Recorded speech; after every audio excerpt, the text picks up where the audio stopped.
Hello and welcome to The Thin Blue Mind. Each week we will be looking at current policing issues and topics within the UK. Our regular panel consists of Steve Bradshaw, who is a TV and theatre actor, Richard Horton, author, and me, Dave Thomas, broadcaster. What we all have in common is over 80 years of combined police service. Now retired, we will be providing opinion and insights from the unique position of having been there and done it. Steve spent the majority of his service on firearms before being promoted to inspector, where he was a force incident manager. Richard was a career detective before going back into uniform as a response sergeant. Myself, I spent the majority of my service on the roads policing unit before going into CID and child protection. You may not agree with everything we say, but we will make you think. The Thin Blue Mind with Bradshaw, Horton and Thomas. Policing insights and opinion. Well, hello and welcome to The Thin Blue Mind. This is our first showing in which we invite a guest to discuss policing matters with us. Our guest today joined the police in 1985 and has served as a detective at every rank. He has had numerous roles, including being in charge of the robbery squad, the major crime unit and Matrix, tackling gun and gang-enabled crime. As an area commander, he was instrumental in reducing crime and antisocial behaviour. He continued to rise through the ranks, ultimately becoming the chief constable of a tough metropolitan area. During his tenure, he oversaw the biggest reorganisation in its history, making it the best performing metropolitan force. He has held some of the highest risk portfolios in policing and was the national police lead on crime. He's been commended on 10 occasions, has received the King's Police Medal, and is a deputy lieutenant. He's also an adjunct professor within the School of Justice Studies at a leading university. He is currently His Majesty's Chief Inspector of Constabulary and Fire and Rescue Service. Andy Cooke, a very warm welcome to A Thin Blue Mind today. It's a privilege to have you. There's a lot been in the news recently about the police service of the United Kingdom. Where do you think we are with it at the moment? I think the first point to make very clear is that I honestly still believe that this is the best police service in the world. Every day we see officers and staff doing professional, courageous, brave, compassionate acts. But it can't be denied that there are a number of issues in policing at the moment, some of which have been brought to light through, unfortunately, officers being brought to justice in very high-profile ways, and quite rightly, and others in relation to reports done by the inspectorate and other people that have highlighted some key concerns around policing. Confidence and satisfaction is probably the key one at the moment. And we do, unfortunately, have the lowest levels of confidence and satisfaction in the police that I can remember. And that's over, as you said at the start, a long, long period of time. Policing has a window now to start ensuring that it gets that confidence and satisfaction back. And that's not just about getting the vetting right, getting the complaint system right, making sure those people who should never wear a police uniform don't get in the first place, and removing those who shouldn't still be wearing the uniform. It goes far deeper than that. The confidence and trust goes into the fact that we've got the lowest outcome levels at the moment, the lowest detection rates, the lowest charge rates for a long, long time, probably the lowest ever, although I can't definitively say that. But certainly in the last 10 years, charge rates have reduced by 2/3. So not enough people who need to be brought to justice are being brought to justice. And that period of austerity that really resulted in some forces removing a lot of that neighbourhood policing approach. And look, I'm a career detective. Neighbourhood policing is intrinsic to the fabric of the way we police in this country. You've got to have a strong neighbourhood policing approach. A lot of that was removed, which has resulted in some of the problems I think that we're seeing at the moment with that drop in confidence and satisfaction. Policing needs to get the basics right. It needs to ensure that it's doing the right things for all its communities, not just some of its communities, but all of its communities right across the country. And at the moment, we still have that some forces performing well, some performing not so well. I mean, it's no secret that the 6 forces currently engage what people might call special measures.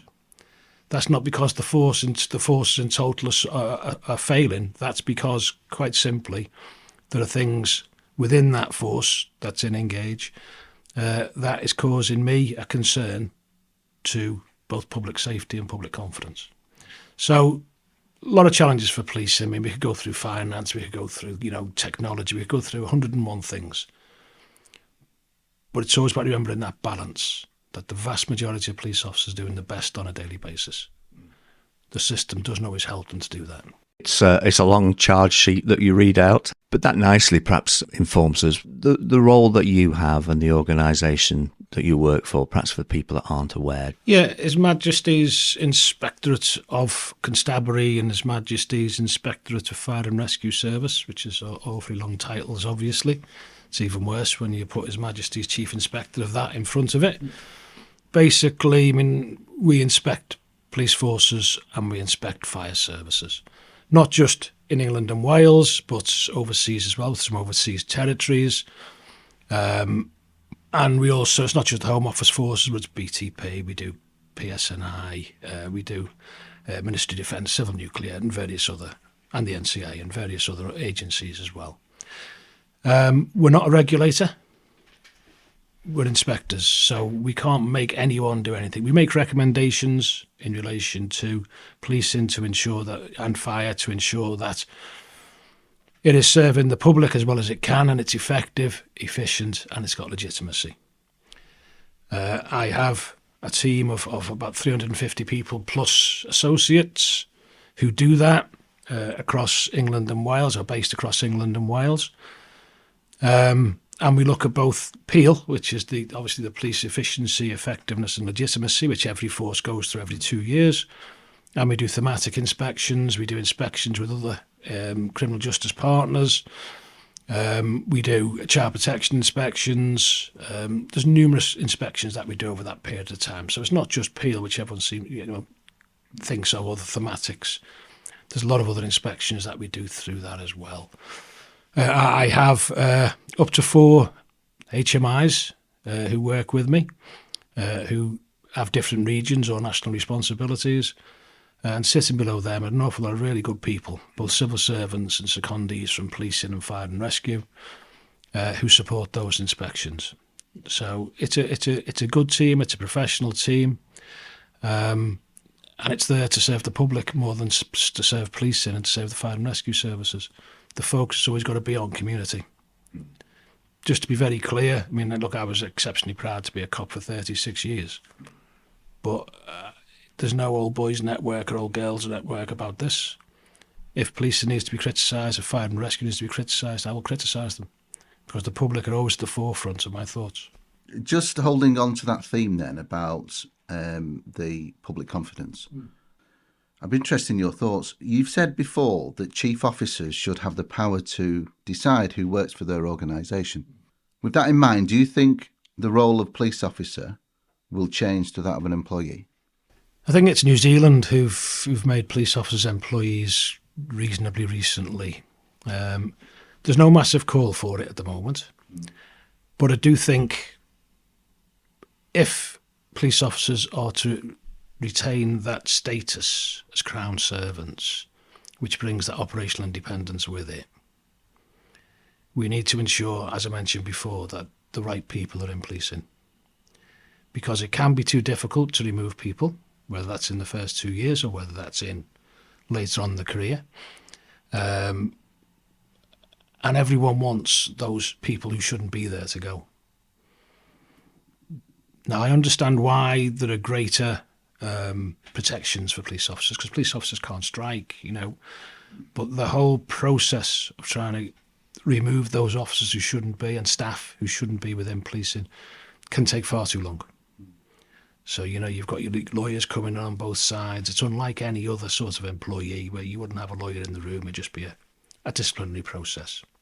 I wouldn't personally want to see police officers as employees, because I cherish that policing by consent, operational independence, Crown servant title of being a police officer, because it does give you that independence. But police officers also have great powers. So that balance has got to be there. So before I think any considerations are given around making police officers employees, we need to sort out the whole discipline system of policing and make it not easier, because, it can't be unfair to the police officer involved. But it's got to be fair, but far more streamlined than it is. And I suppose it's the entry gate rather than the exit gate that we need to concentrate on. I'll touch that, if I may, in a minute about the many recommendations you've made in relation to vetting and actually not letting the bad people in the first place, so we don't have to then go through a process of getting rid of them at the other side. Absolutely. You touched on it a little before. Would you, as the head of HMICFRS, like to see the role include regulation powers? It's something that I consider quite often. There's a big gap between us making recommendations. I mean, police forces and fire services don't have to follow them, but they do, generally, because they know what the consequences are if they don't. Yeah. As I say, we've got 6 forces in engage at the moment. The Home Secretary stepping in with her powers and the powers that I have. So if there was to be further powers for myself as the Chief Inspector, probably around the power of direction. So rather than, saying there's your recommendation, more of a direction of you must do this. And there are probably a few other nuances around that as well in relation to the role that, for instance, the Inspectorate has around appointments of chiefs and senior officers. It used to have a big role. It doesn't have a role now. That was changed in 2012 because obviously the leadership of policing needs to be right if we're going to ensure that the rest of the forces that they lead are doing the right things. Sorry. So do you find then that in the majority of cases with chief constables, you're pushing against an open door with the recommendations that you make? Because you touched on it, they know what will happen if they don't. Yeah, it's a jar. It's not open. Right. Yeah, it depends on the chief. I would say this, wouldn't I? The smarter chiefs have full engagement with the Inspectorate. Yeah. We're there all the time. We're in and out, and there's good relationships, and we know exactly what's going on. They bring to our attention the bad things that are happening, so there's no surprises. Yeah, and that's the way an Inspectorate works best, with that openness on both sides. But having that extra powers director thing would just give it a bit more leverage in relation to the speed of things changing. So, and I think that's happened in other areas in the financial system, even the advertising areas as well, where people have kind of had an inspectorate or a sign up, if you want, to kind of process, and it's only really come into effect when there's actually been some stick with the carrot. Yeah, and there is a stick, but it maybe it's not big enough. Okay. Are 43 police forces too many for you to inspect, or would it be easy for you if there was some low-hanging fruit for merging? It would be easier because you're dealing with less chief constables. The same can be said about the fire service. I mean, there's even more fire services than police forces. Personal view, too many fire services and police forces in this country. There's no political will to change that. I can't see it happening. So I think more importantly is forces and services need to work better together. They need to sort out those cross-border issues. They need to be in policing side more linked in through the regional organised crime units. And they need to get the technology right because it doesn't often speak to each other very well when it should do. And forces by different systems to do things that may not talk to the neighbours, etc., etc. So yeah, it's a pretty complex situation. If you were to start again, if you were to say, let's go and start everything again, you wouldn't start with 43 police forces, no. But it's just not going to change. No, and I think it comes down to the day-to-day minutiae of police vehicles, kit, and just people have different ideas for their area. They do, and that you've also got the issue around council tax. I mean, getting that right in both areas and getting the finance and funding right. And also, don't forget, you've also got 43 politicians who lead alongside chiefs, because they're not the boss of the chiefs, who lead alongside chiefs. And I'm sure they're not too keen to actually pack in the jobs. No. I'll just ask you one more, if I may. You've said also, and the stats bear it out, there's roughly 40% of police officers are women. Is that proportion high enough to combat misogyny, both internally and externally? And I'm thinking of an eye on, this is a big focus of the public, I would say, to really gain the public confidence and satisfaction back with some very recent high-profile cases. I think it's to be welcomed, the fact that there are more women coming into policing, and that the recent uplift has seen an even bigger percentage coming in, which is good to see. You always need the balance. You do need the balance, though. Yeah, you need a real balance across the whole workforce. Will that stop misogyny per se? No, it won't. We see in forces that are led by female chief constables that are still the same issues that are running through. Obviously, you bring more women in, it does change the dynamic of the force in question. But per se, no, it won't. An awful lot needs to be done on top of that to actually stop some of the cultural issues that we're seeing, including really strong leadership, really strong support for junior supervisors who know if they do challenge, they're going to get supported further up the line. A real determination not to allow the sort of, well, I know he's a good bobby, so we'll do all we can to protect him. Yeah, because good bobbies are only good bobbies if they can work in the time that they're working in. Yeah. I mean, I know many, many bobbies who would struggle these days from when I was a young bobby. Yeah, and that's not a criticism of them, but it's a different time, it's a different age, and people need to keep up with the changes.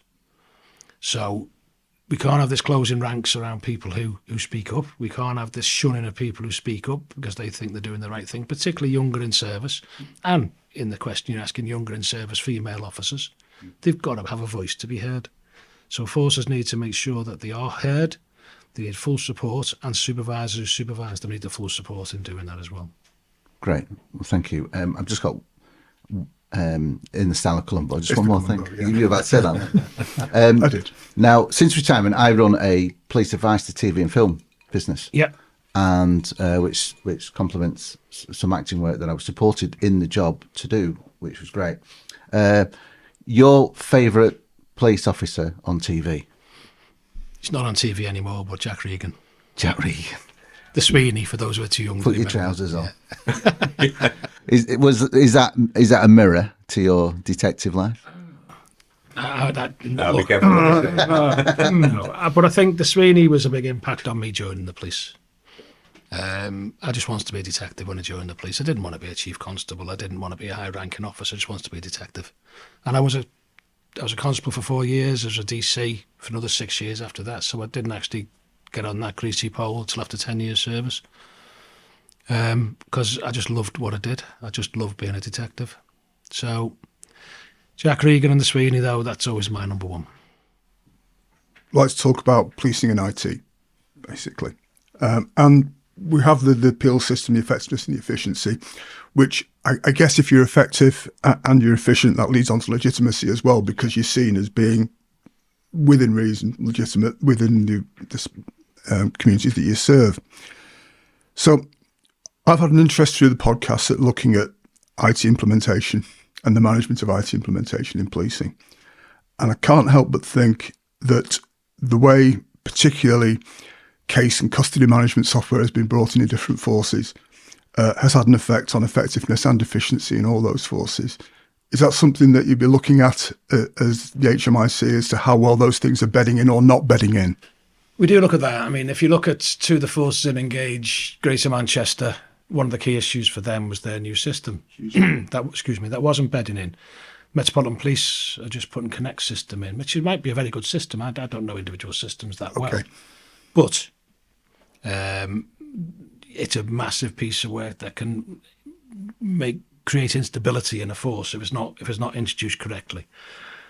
Numerous issues around police IT. I mean, I'm not even going to talk about the national issues that we've got with the amount of money that's been spent. Sure, we've got Airwave, the PNC replacements, and those problems are widely known. IT implementation in policing is really difficult. One of the reasons for that is the Force 3 Force approach. There is not enough use made of national procurement to actually identify a system that suits the vast majority of forces, and that's brought in to make sure the connectivity is there so forces can speak to each other, which if you spoke to a member of the public, they would scratch their head the fact that, you know, I'll use two made-up forces, I don't know, West Cheshire and North, East Cheshire or North whatever. Manchester. Yes. They would expect them to be able to communicate together on intelligence, on other issues that were important. They would expect the policing service to have ability to transfer secret documents quickly from north to south. As we know, that isn't the case. I have memory of having to go to another force and get an encrypted CD of intelligence and bringing that back into Lancashire because there was no other way of getting that data across. People driving up and down, taking encrypted files up and down. You know, it's a bygone age. But the problem is not just the 43 force, it's everyone has their own opinion on what's the best thing to adopt. If I owned an IT company, I'd be quite happy with the situation because, you know, they can pick off's the wrong word, and they're very professional people who work with policing, but they can dip into different markets rather than having to deal with one person to do the whole contract. So financially, it makes no sense. Operationally, it makes no sense. It makes no sense for the public who can't understand why that is the case, or, to be fair, to most police officers who can't understand why that's the case. So policing IT and the quick movement on of technology, and it's moving on at a pace at the moment, there needs to be a real grip. So more national procurement needs to be brought in. There needs to be more collaboration between forces when they're identifying what systems they're going to move to, because the system needs to start getting far better than it is around the whole technology side of business. Glad to hear that. You mentioned you're not able to give directions, but you certainly have a strong nudge. We do, yeah, we do. I look and we have the sort of Northgate, Athena stuff that's going on. We have Niche, and then for a while we had Police Works, which at Greater Manchester. The thing I'd be interested in looking at is often with these systems coming into a constabulary, you will get an awful lot of groundswell from constable, sergeant rank, say what happens in a custody office and how potentially some of the products put grief and glue into the processes there, and it's taking an hour to book a prisoner in where it would be half an hour, where it's taking 3 hours to do a file where it would have been 45 minutes. And I think Greater Manchester is probably a good example of that as any. There was an awful lot of groundswell of opinion from the ground saying this isn't working for us, and a lot of pushback down from management saying it will work for you, you're just not using it right. And eventually they ended up saying, yeah, you were right, it's not right. And are you looking at how the management of that is going to be? Yeah, we do. We look right through, because obviously it's a big part of their efficiency and their effectiveness. There's no reason why it should take 25 minutes in one force to record a crime and an hour in the neighbouring force. Yeah. I mean, that in anyone's view is not efficient and it's not effective. So chiefs, as I say, need to collaborate more in relation to what is the best technology we can bring in. Not just that's efficient, not that's cheap, but that is effective and easy for the staff to use. Yeah. Because the data that police produces overall is poor. Yeah?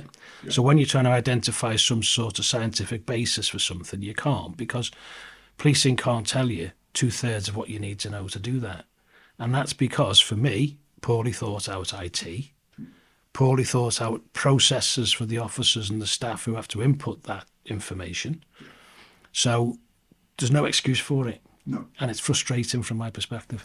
So on the front end, I was a response sergeant for a good chunk of the last part of my service in a city, and having to think I'm going to have to bring a lot of people back in 2 hours before end of shift just because of the admin burden on the system that they're having to operate. Absolutely. And that doesn't serve the people. It doesn't increase our legitimacy, if you will. No. Certainly it impacts effectiveness. So it's good to hear that that's something that's in the forefront of the mind, that getting that together. Because if you get those benefits, then you're going to save a lot of time, but better class of information. And I've looked at the systems. I'm a bit geeky in the way I did my time on the high-tech crime unit and that kind of thing. They seem very good for auditing. If you're looking from above and you want to drill down through information, there's none of them solved the problem yet of having just the golden record, as they call it. There's duplication of names and addresses and cross-links and stuff. And that was never meant to happen, but it did. I'm sure you're aware of them, and I accept that you're an IT geek. I am the absolute opposite to you, so okay. don't go too deep into this. But you will have people. You will have people that are seconded because of their expertise, and there's great expertise in technology in all different parts of the areas we inspect. We bring people who have got good reputations and are experts in the field. Yeah, that's good. That's pretty much what I had looked to talk about the PNC replacements and the impact that has had, and now PND. The Police National Database and Intel Database is going to be a separate bud-off thing from that. And Airwaves using flexible mobile data, so we can actually have pictures, videos going on and proper encrypted data going backwards and forwards to officers out in the field, and proper encrypted communications being years and billions over budget. But we're all aware of that, and it's something perhaps outside your purview. It's a national procurement, those things. Well, a lot of it is national procurement, but we will always inspect against that to make sure that the right things are being brought in and that they are effective and they are efficient.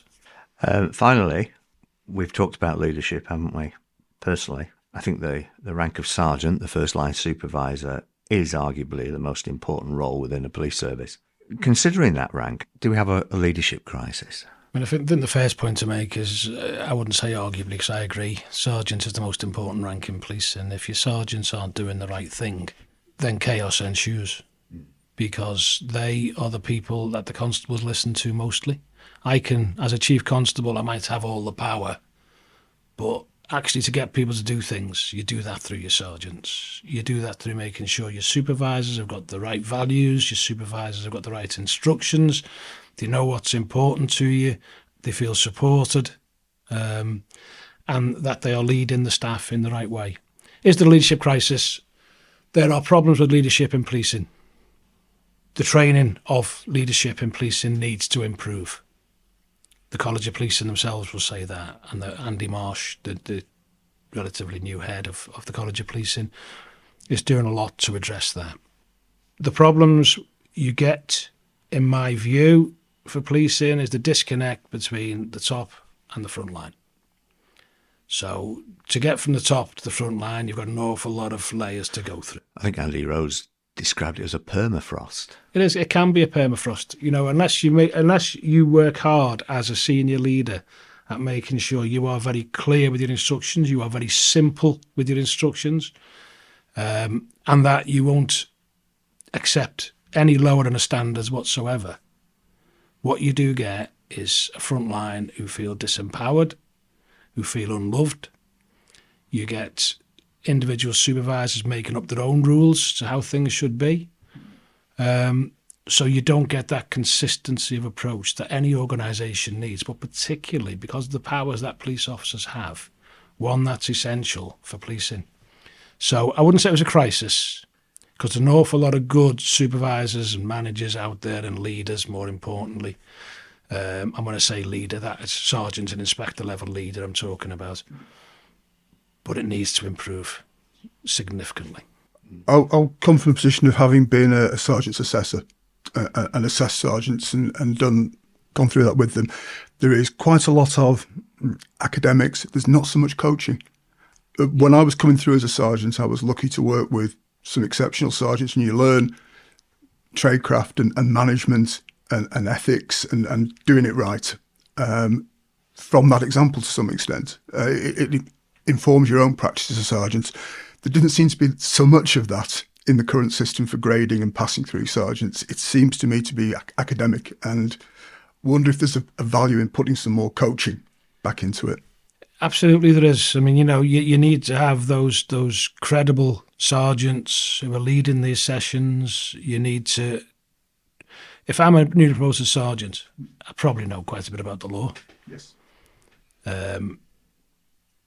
You may disagree, but I'm not sure I need to know all about Cotter's theories and everything else. I need to know the best way to lead those staff. I need to know what processes I need to do to make sure that I do my job as well as possible. So there has been, and I don't say this in any way derogatory of academia, because I'm very honoured to be an adjunct professor. But the academisation, if that's a word, of some of our training is not necessarily the right thing to do. It needs to be more brass tacks. It needs to be more, this is what a good sergeant does, this is what a good inspector does. We used to have an awful lot more of that with sergeants' courses and inspectors' courses in the past. Yeah. And I'm not swinging the lamp and saying weren't things great in the past, because they weren't. But more of a mix between the academic and the sort of hands-on, this is what you should be doing, I think, is the way forward. Yeah, I would agree. I was just very lucky to work with two good sergeants, one from a CID background, one from an operational background, and you pick up stuff from that, and you find your own way of being a sergeant, because that's what you bring to it in the end of the day. But it helps if you have some good examples and some coaching, it does. Yeah. Well, I think the Army split the leadership into three topics, don't they? It's the task, the team, and the individual, and it's a constant balance of. I interviewed a colonel a year or two ago, and he was saying if you're ignoring the individual to get the task done, you're writing some pretty big IOUs that you're going to have to pay at some point. And that kind of brings me on to leadership and the link between that and well-being at all levels, I suppose. And I think well-being is now part of the Peel inspections. Am I right in that? You mean, look, you can't be a leader unless you care about well-being. And, to an extent, it's a shame that we have to identify well-being as part of the Peel inspections, because it should be second nature to every senior leader in policing. If your staff aren't 100% mentally and physically, they're not going to do a good enough job for you. They're not going to do what you want them to do, which is to protect the public. So looking after that in the best way you possibly can is really, really important. And you mentioned there about the colonel and the task, the individual. You can't just burn people out. You need to be focusing on the individuals themselves as part of that. So it's a balance. So well-being should be at the forefront of every senior officer, certainly every chief constable's mind going through. I know Andy Rhodes is doing some great work around this, and I know I'm waiting for the policing covenant to come out still. But there's a far greater focus now on well-being than previously. The only point to make, well-being's real well-being. It's looking after the individuals themselves. It's not the fancy bits on the side. It's not, and I've nothing against any of this. It's not the dogs you bring in to stroke and stuff like that. That all helps, yeah. But it's really focused on the individual, making sure there's proper mental health support, making sure that if an officer's injured, they can get seen to quickly. They're the things that the officers want. And the officers also want to know, as part of that well-being, that they've got the support of their chiefs. Yeah. So it's a multifaceted issue, well-being. It's not a tick box thing. I don't tick off yet. They've got stroke. Well, they're not called stroking dogs, but whatever. Stroking dogs, Reiki. Well, yeah. That's all great. That makes whatever makes people feel better in the workplace, I've always supported. So if my staff, when I was a chief, said to me, we want some dogs coming in, I said, great, okay, get some dogs coming in, I don't mind that. If they want head massages, yeah, we'll arrange head massages for you. I don't mind what it is, as long as something that's going to make them feel better in work, put them in a better physical and mental place to do the job better. Because at the end of the day, I'm responsible for their welfare, but I'm also responsible for keeping the public safe. And the best way of doing that is to have a focused, professional and fit workforce. I can think back to 3 incidences where we've noticed somebody's performance is dipping off. And you talk to them, and initially it's always, no, I'm fine. I'm fine, Sarge, there's nothing wrong, I'm great. Because that's what cops are. They just keep battling ahead and pushing forward and hoping for the best. And then you find out that actually behind the scenes, the life's turned into a country and western song. And it's just not good. But on all those 3 occasions, the organisation and the Federation and occupational health and everything just wrapped round and you asked and it was there. And if you're in a good organisation, that's what happens. Everything's there and it's ready to come online for you. And those officers are still in the job and got back to being right. And it took a while, but it's doable. And speaking for Lancashire, when I asked the sergeant, this is going very wrong, can we? The help was there and it wrapped around very, very quickly for them. and that's important. Absolutely. And that's the measure for it for me. If it goes wrong, what happens? Yeah. And some do it better than others, I'm guessing. They do. Yeah. I mean, I always used to have an analogy for police well-being because the workload is relentless, isn't it? At the moment, and it's and if you know the answer to this, you will have solved the police well-being issue. So here's the analogy. Cool. How do you service an engine that's running hot without switching it off? Because that is essentially the workload is just coming and coming and coming, and there's no respite. I suppose that's what I'm trying to say. There isn't a respite. I agree with you. It's a good analogy to use, actually. You know, if you could just stop everything and start again, you do things very differently. Like the engine, you know, you could fix it if you could stop it, but it shouldn't prevent us trying. Just going back to the forces and special measures, then. So, have you identified any sort of common themes within those organisations that would suggest why they failed in certain areas? I mean, there's different reasons for them all being in engagement, but there are common themes. Common themes, you know, right along performance frameworks that aren't working, processes that are poor, problems with leadership, whether that's at the very top or throughout the organisation. At times, finance can play a part in it, and the fact that, you know, the funding formula is still a problem, and some forces need more funding than others, but it's not reflected in the current funding formula. But the golden thread running through is usually leadership, and it's not necessarily poor leadership, but it's a disconnect in leadership between frontline, middle managers, and chief officers. And that is a pretty recurrent theme. Most of the forces in Engage have problems responding to calls. Most of the forces in Engage have problems with investigation. And that in itself is symptomatic of a lack of supervision in the right places, maybe resources in the wrong places to deal with those issues. So there's no sort of one overriding, but if I had to choose one, it'd probably be leadership in its widest sense. Well, I suppose that takes us on then, are the promotion processes fit for purpose?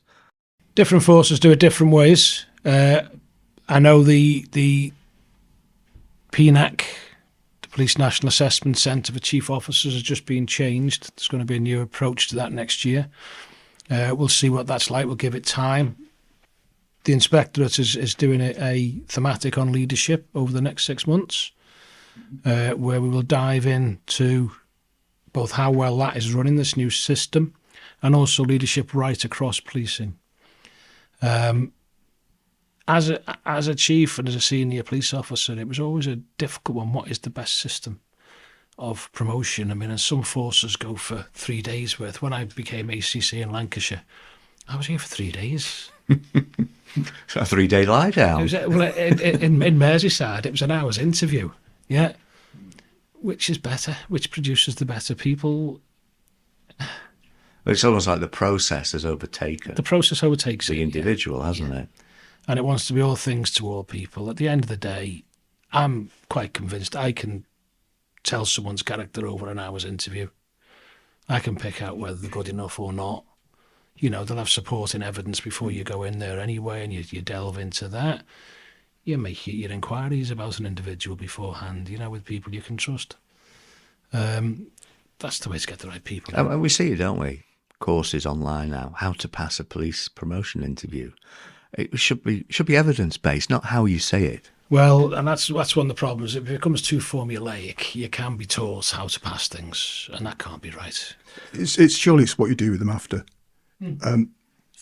Whether you identify them as a bare pass or a strong pass or whatever, how they develop themselves, after how the organisation helps them to develop, has got to be important as well. I've seen people go from sort of bare minimum sergeant, I'd say one of those myself, to being reasonably good, just through the process of becoming a sergeant and learning and developing and getting better. And how do you develop those people? Because you are going to have some bare pass people in your cohort. That's just they can't all be superstars or big hit. So how do you develop those so they're still adequate to what you need as an organisation? But I think one thing that policing hasn't necessarily done well in the past is that you should be promoting people on the basis of their skills at leadership. as opposed to the fact that they're a good egg. Yeah. Or The thief taker a lot or of people up. Yeah. So it is. It's about choosing the right people and making sure you're very clear on what you want from your leaders. One of the frustrations that has been, which I've experienced and has been said to me on many occasions, and again, if you did an objective test with the public, they'd scratch their head and go, what are you doing? I think, would be you have people in temporary roles who are doing, well, every function's critical, but a critical role, I don't know, something like a FIM or a tactical commander or a public order commander or something like that, which you take a lot of time to train someone up and get that operational credibility for. Sit in an interview, they've not said that buzzword or that buzzword, oh, sorry, mate, you missed out by half a mark. But go back and keep doing that critical role. That I always thought that was leaving the individual and the organisation a little bit vulnerable, because if their next decision is scrutinised, quite rightly, if there's any Article 2 issues or whatever, that is got to be a point to raise. Look, I agree with you. I mean, you know, the amount of people that you see who've done protracted temporary roles and done a really good job and then don't pass the interview, that's the time to look at your interview process and see if it's right. Yeah. Because it's always not asking the right questions if this person is actually exceptionally competent and has been, but just can't get through 45 minutes. There's something wrong. So, I mean, everyone's got opinions on how promotion processes should run, but a lot of it's got to be on the current performance of the individual. Yeah, and what they've shown to make you believe that they will be a good next step up in the ladder. The other side of that coin, I suppose, would be if that person is left to sail off in that temporary role, and, you know, who's watching them, who's assessing them, who's kind of supporting them, mentoring them, keeping an eye on them, and that trusted source, you as the interviewee might go, you know, how's he, she doing? Yeah. And I'm sure that conversation should bear a lot for when that person sits in front of you, doesn't it? But is that actually happening? Has that person been set sail rudderless? And are they actually doing a good job? And who's assessing that? And who's supporting and mentoring that process? They're the questions that should be getting asked. Yeah. Well, finally, it would be remiss of us not to tap into your 36 years, I think, of policing experience from the bottom to the top. What advice would you give to anybody that's just joined the police service? Just remember why you joined. It's the best job in the world. Which other job? There's very, very few, and I could probably count them on one hand, where you can actually make a difference to someone's life on a daily basis. Whether that's a positive difference or negative because you're taking the custody away. But that power that you have has got to be used wisely. You're there for the benefits of the public. You've been given a great opportunity. I think public service is a great thing to do. I mean, I've done it for 38 years now, with 36 years now, 2 years doing this. And it's all I've ever wanted to do. If you put your heart and soul into policing, the rewards you will get back are unbelievable. The enjoyment, the satisfaction, the knowledge that you've done a good thing. There's not many jobs that do that. I think police officers are still exceptionally fortunate to be doing the roles that they're doing. It's a tough job. No one denies it's a tough job. No one denies that there are times when you have a terrible day. But the good days vastly outweigh the bad days if you're doing the job right. So I've got every respect for young police officers these days joining. Some of them, a lot of them are exceptional in what they do. Don't waste the opportunity to make that difference. To do. Don't become one of the cynics from a young stage in service who says the job's effed. My first day in policing, one of the first things that was said to me by the old sweat in the station of Farm West Street in Kensington, Liverpool, was, "Hey lad, why are you joining the police? The job's effed." I bet he was the van driver on the shift, wasn't he? He was 38 years ago. Yeah. 38 years ago. So nothing's changed in that respect. Don't be cynical about what you're doing. Treat your victims well. Get after the thieves. Yeah, get after those who are breaking the law, and enjoy it. Because if you can't enjoy being a young police officer on response, with the opportunities you've got, with the excitement that goes with it, I'm not sure what job you're going to enjoy in the future. Andy Cooke, thank you very much. Thank you. The Thin Blue Mind with Bradshaw, Horton and Thomas. Policing insights and opinion.